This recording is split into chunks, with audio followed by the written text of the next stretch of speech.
Very good morning to all of you. Hello. May this welcome to the debrief Cambridge Examination 2026. यार बहुत मेहनत की है यार, आप लोगों ने भी की है, हमने भी की है. It is I think it's showing on my face. उम्र बढ़ती जा रही. एनीवे, तो this is the debrief. Debrief का मतलब ये है कि जो हमने पिछले कई महीनों से क्लासेस रखी, लेक्चर्स लिए, वीडियोस बनाई, physics clinic किया. This is going to be that like full stop ending line in that series. मैं आप सबको congratulate करना चाहूंगा. You people, most of you have outdone yourself, and I really appreciate you all. You give yourself a pat on the back. आप लोगों ने बहुत अच्छा काम किया, माशाल्लाह. May I understand that you were all looking forward to the vacation a lot, and God knows you deserve it. And आप सब northern areas, कोई बाहर किसी और मुल्क जाना चाहते हैं होंगे फॉर योर वेकेशन, कुछ लोग नानी घर जाना चाहते होंगे. तो मैंने पेपर खत्म होने के बाद जो आपका मैथ का रीसेट था, उसके बाद कुछ 2-3 दिन वेट करके ये वीडियो बना रहा हूँ ताकि आपके स्ट्रेस लेवल थोड़े से नीचे आ जाए.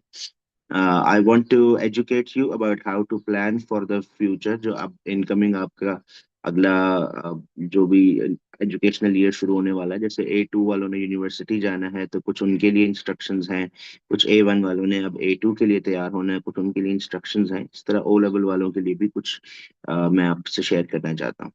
ठीक है. It's not going to be a regular lecture और कोई चैप्टर नहीं डिस्कस होगा. मैं बस आपको ये बताना चाहता हूँ कि आगे के लिए प्रिपेयर कैसे करना है.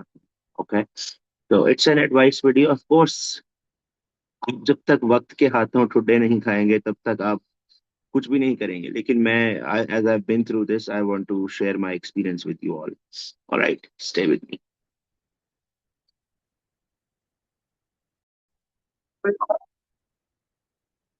ऑलराइट. सबसे पहले A2 की डिस्कशन करके छोटी सी फारिग करते हैं. A2 के स्टूडेंट्स के पास अब आगे दो पॉसिबिलिटीज हैं. या तो आपको एडमिशन मिल गया होगा, एडमिशन यस, या फिर एडमिशन नो. अगर आपको एडमिशन मिल चुका है अब तक तो आपको बहुत मुबारक हो. ठीक है. और अगर आप अब्रॉड जा रहे हैं तो दैट्स ग्रेट, शाबाश, good job, best of luck. लेकिन इसके लिए अपनी थोड़ी सी लाइफ स्किल्स इंप्रूव कर लीजिए. लर्न अ लैंग्वेज,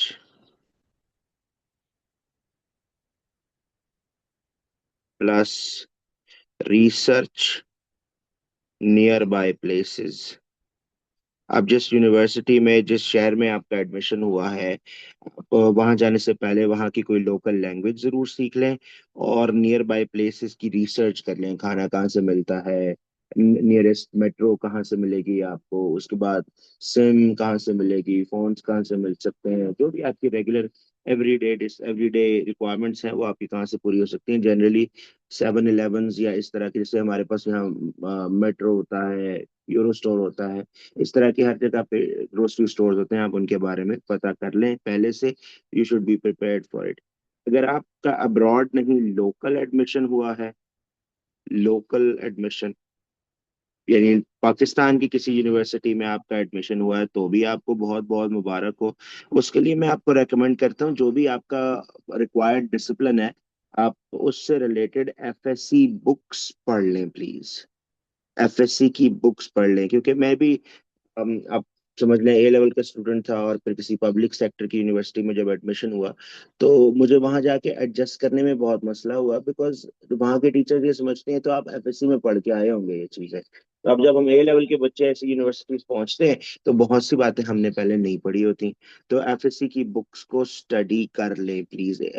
मैं नहीं कह रहा कि इन डिटेल जाएं. आप सिलेबस कंटेंट एक दफा देख लें. आप देख लें पर हर चैप्टर के अंदर सब टॉपिक्स क्या क्या मौजूद हैं. So just spend 1 month at least with the FSC book so that you know what's happening. अगर आपका एडमिशन नहीं हुआ तो कोई बात नहीं, फिक्र करने की जरूरत नहीं है. अभी आगे और बहुत सारी यूनिवर्सिटीज में एडमिशन होना है. तो इस वक्त आपकी प्रायोरिटी ये होनी चाहिए जी, आपने एंट्री टेस्ट की प्रिपरेशन करनी है. अगर एंट्री टेस्ट के बारे में आपको नहीं पता तो sit down one day, make a long list of the universities जो probable हो सकती हैं जहां आप जा सकते हैं। उन यूनिवर्सिटीज की वेबसाइट्स को विजिट करें, आप देखें कि वो कौन से डिसिप्लिन्स ऑफर करते हैं, और आप देखें उनके एडमिशन फॉर्म्स, एडमिशन क्राइटेरियाज क्या क्या हैं। इन चीज़ों को आपको देखना चाहिए। फिर उसके बाद अगर आपने डिसाइड कर लिया कौन सी यूनिवर्सिटी में जाना है, तो फिर आप एंट्री टेस्ट की प्रिपरेशन शुरू करें। अक्सर लोग आजकल मुझसे पूछ रहे हैं एंट्री टेस्ट के रिसोर्सेज क्या हैं। If you need resources just give me a text and I share the resources with you. Entry test मुश्किल होते हैं और एफएससी बेस्ड होते हैं। एफएससी बेस्ड, तो आपके पास आगे जितना भी टाइम हो है, 1 महीना है या 1.5 महीना है, आप जीकी जाना चाहते हैं, आप नस्ट जाना चाहते हैं, आप किसी भी इस तरह की यूनिवर्सिटी जब जाना चाहते हैं, तो उसके लिए आपको एंट्री टेस्ट देना पड़ेगा। आप पीयूसीआईटी जाना चाहते हैं, अगर आप फास्ट जाना चाहते हैं तो आई थिंक सैट की बेसिस पे एडमिशन हो रहा है। लेकिन बाकी सारे जो इंजीनियरिंग के डिसिप्लिन हैं उनके लिए आपको एफएससी की तैयारी करनी पड़ेगी। एफएससी की बुक्स पढ़ें, पंजाब कॉलेज की या किप्स की बुक्स मिलती हैं एंट्री टेस्ट की, ज़्यादा महंगी नहीं होती हैं, आप वो खरीदें। और उनमें प्रैक्टिस टेस्ट भी होते हैं और कंटेंट भी समराइज करके लिखा होता है। तो एंट्री टेस्ट की प्रेपरेशन करें ऑल्सो। जिनका अभी तक एडमिशन नहीं हुआ, आई अंडरस्टैंड ये बड़ा डिप्रेसिंग टाइम हो सकता है, इसलिए स्टे स्ट्रांग। घबराने की जरूरत नहीं है, इवेंचुअली हर कोई कहीं ना कहीं पहुंच जाता है। ठीक है। तो this was my instructions for A2 students. मैं जल्दी से अब A1 वालों की बात करता हूँ। A1 के जो स्टूडेंट्स हैं ना, असल मुश्किल वक्त तो इनका है। A1 के स्टूडेंट्स, A1 के स्टूडेंट्स को भी मैंने दो कैटेगरीज में डिवाइड किया है जी। सेटिस्फैक्ट्री A1, यानी आपने अपने पेपर इतने अच्छे दे लिए हैं कि अब आप सेटिस्फाइड हैं, आपको दोबारा A1 देने की जरूरत नहीं है, AS देने की जरूरत नहीं है। तो I am very happy with you, good job, शाबाश। अब अब आपको आगे क्या करना है? अगर आपका A1 सेटिस्फैक्ट्री रहा है, तो अब आपको आगे क्या करना चाहिए? सबसे पहले get your SAT out of the way. अगर आपने अभी तक सैट नहीं दिया, तो प्लीज सैट की अर्ली अटेम्प्ट्स दे लें। आई एम नॉट श्योर कब हो रही है, शायद अगस्त में है पहली, या सितंबर में होगी, आई डोंट नो दैट। लेकिन अर्ली अटेम्प्ट की प्रिपरेशन कर लें, और सैट की प्रिपरेशन के लिए एटलीस्ट 2 मंथ्स का टाइम लगता है। एटलीस्ट 2 मंथ्स, जिसमें आपको मैथ तो फिर भी शायद आप कर लें, लेकिन English will take a lot of effort. तो सैट की प्रेपरेशन पहले से कर लें। एंड ट्रस्ट मी, पहली दफा किसी का भी सैट में अच्छा स्कोर नहीं आता। अच्छा स्कोर क्या है? For top tier universities at least 1450 out of 1600। 1450 पे भी एडमिशन नहीं होते। 1500 is the good score, is the better score. लेकिन 1450 शुड बी द टारगेट जो आप अपने जहन में रखें। और मिड और लो टीयर यूनिवर्सिटीज, उसके लिए आप 1350 एंड ऑनवर्ड्स का स्कोर अपने जहन में रखें। पहली दफा लोगों के 1100 आते हैं, 1200 आते हैं, 1250 आते हैं। So keep that in mind, at least आपको दो अटेम्प्ट्स तो देनी ही पड़ती हैं। और फिर इसके साथ साथ आप अपना, this is the right time for you to start studying for local entry tests. जैसा मैंने A2 वालों के लिए बताया था, पाकिस्तान की यूनिवर्सिटीज के लिए आपको एंट्री टेस्ट देने पड़ते हैं। और उन एंट्री टेस्ट में आपको कंटेंट जो मिलता है ना, वो 11th और 12th, फर्स्ट ईयर और सेकेंड ईयर से रिलेटेड जो होगा, उसमें से आप 11th यानी फर्स्ट ईयर की बुक्स का कंटेंट आप पढ़ सकते हैं। अगर आप इस वक्त ये एंट्री टेस्ट नहीं पढ़ेंगे, तो जब आप A2 पास करके बैठे होंगे ना, तो फिर आपके पास सिर्फ 1.5 मंथ्स होंगे ये सारा कुछ दोबारा से पढ़ने के लिए। And trust me, A level का content will not help you with FSc का कंटेंट, वो आपको शुरू से ही पढ़ना पड़ेगा, because it's very different. Chapters तो वही हैं, लेकिन उनमें जो कंटेंट लिखा है, जिस तरह से पेपर आते हैं, पेपर पैटर्न जो होता है, they are all very different from what you are used to. तो A2 वालों ने अगर पहले नहीं पढ़ा था, तो उनको तो अब पढ़ना पड़ रहा है। लेकिन अगर आपके पास यहाँ 2 महीने का टाइम है, तो आप एटलीस्ट एफएससी फर्स्ट ईयर की बुक्स लेके उसका कंटेंट कवर कर लें। ये वो होगा मोस्टली जो आपने A1 में पढ़ लिए हैं चैप्टर्स। आप देखेंगे कि कितना ज्यादा डिफरेंस होगा A1 और फर्स्ट ईयर की बुक्स में। सेकेंड ईयर का कंटेंट अभी आपने पढ़ा हुआ नहीं है, लेकिन अगर आपको इंटरेस्ट है, आप करना चाहते हैं कि आपकी आगे की जिंदगी आसान हो जाए, तो फिर आप सेकेंड ईयर का भी चैप्टर पढ़ें, सेकेंड ईयर की बुक्स भी लेके वो भी पढ़ लें। अगर आपका A1 सेटिस्फैक्ट्री नहीं हुआ था, ओ नॉट सेटिस्फैक्ट्री, अब थोड़ा सा मुश्किल होने वाला है, बल्कि काफी मुश्किल होने वाला है, थोड़ा सा तो मैं ऐसे ही कह रहा हूँ। अब आपको किन किन चीजों का ख्याल रखना पड़ेगा? सबसे पहले आपको सारा रिवाइज A1 करना पड़ेगा। और मैं आपको ये सजेस्ट करता हूँ कि don't go for composite, don't go for composite. ऐसा ना करें कि आप सारे पेपर्स एक साथ A2 में दें, डोंट डू दैट। इसकी जगह पर आप अक्टूबर नवंबर में अपने एएस को दोबारा से रिपीट करके जान छुड़ा लें प्लीज। बहुत मुश्किल हो जाएगा वरना बाद में। A1 के स्टूडेंट्स जिनका सेटिस्फैक्ट्री नहीं हुआ और वो कॉम्पोजिट ही देना चाहते हैं, वो चाहते हैं नहीं सर हमने नहीं देना अक्टूबर नवंबर में, हमने कॉम्पोजिट ही देना है, तो फिर prepare complete as in summers. तो भाई समर्स में कंप्लीट एएस कर लो, क्योंकि जैसे ही अगस्त में A2 स्टार्ट होगी ना, अगस्त A2, it's going to be downhill from there. और फिर A2 के अंदर ना और बड़ी डिस्ट्रैक्शन आ जाती हैं, वो ब्लू डे और डाकू डे और कैरेक्टर डे और कुछ इस तरह की वेलकम पार्टी आ जाएगी, फिर फलानी पार्टी आ जाएगी, फिर ये हो जाएगा, फिर वो हो जाएगा।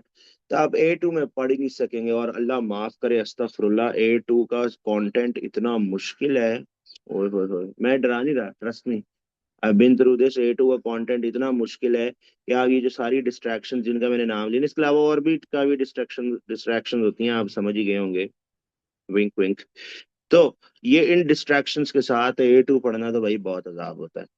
तो अभी आपने ये माइंड बना लेना है कि आप एएस को अच्छी तरह प्रिपेयर कर लें पहले, और A2 को फिर बहुत सीरियसली आपने टैकल करना है, वरना A2 कवर नहीं हो सकेगा। ठीक है, A2 कवर नहीं हो पाएगा, इसलिए you got to be prepared for this. मुश्किल से मुश्किल होती जा रही है। अच्छा जी, अब मेरे प्यारे बच्चों के लिए, O लेवल वालों के लिए, छोटे छोटे babies, O levels, O level वाले बेचारे बच्चे अभी 3 इयर्स की एक्स्ट्रा एफर्ट करने के बाद फारिग हुए होंगे। बेटा, sorry to burst your bubble, that was the easiest part. इससे आगे it is going to be मुश्किल एंड मुश्किल। मैं डरा नहीं रहा, मैं चाह रहा हूं कि आप मेंटली प्रिपेयर हो जाएं for what is coming on, what is coming ahead of you. A level, मैं खास तौर पे फिजिक्स की बात करूंगा, क्योंकि बहुत सारे लोग मुझसे पूछ रहे हैं कि फिजिक्स रखें कि ना रखें। मतलब ये कैसा सवाल है यार, मैं कैसे बता सकता हूँ फिजिक्स रखें या ना रखें? मैं तो फिजिक्स टीचर हूँ, मुझे तो कहना चाहिए हाँ रखो, ताकि मेरे पास मोर और पैसे बने। लेकिन मैं अपने थोड़े से पैसों के लिए आपकी जिंदगी खराब नहीं कर सकता।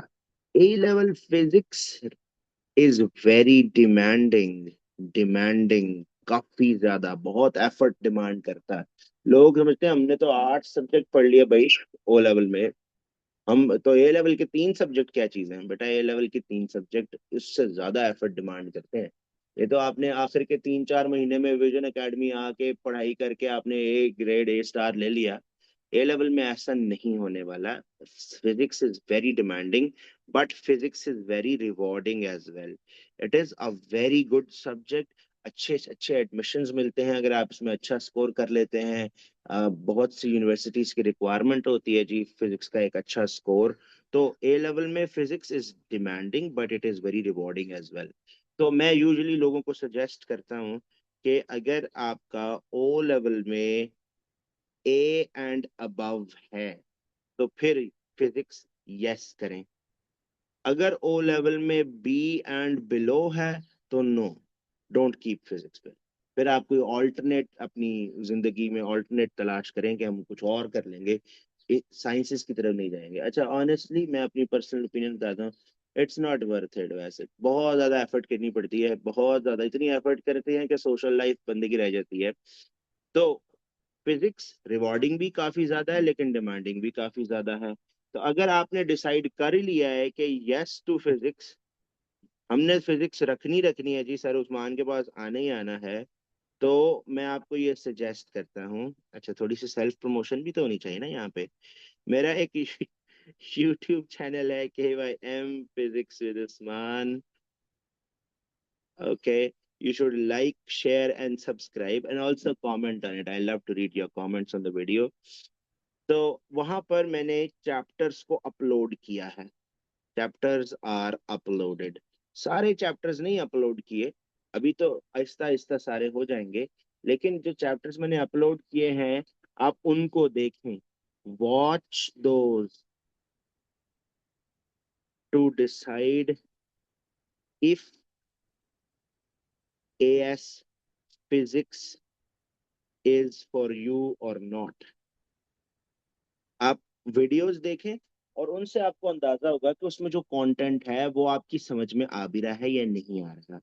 तो यही सारा काम आपको समर वेकेशन में कर लेना चाहिए, ताकि आप एडमिशन्स ले लें।